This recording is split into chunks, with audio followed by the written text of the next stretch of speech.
నేను ప్రతి ఒక్కరికి చెప్తున్నానండి, ఆలోచించండి.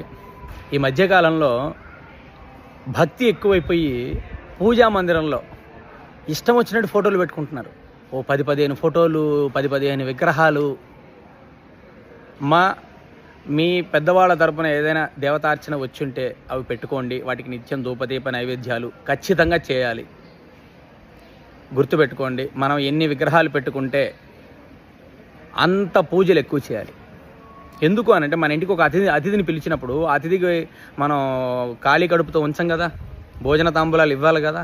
దేవతామూర్తులు కూడా అంతేనమ్మా, దేవతామూర్తులు కూడా అంతే. ఆలోచించండి, సింపుల్గా 1-2 పెట్టుకోండి.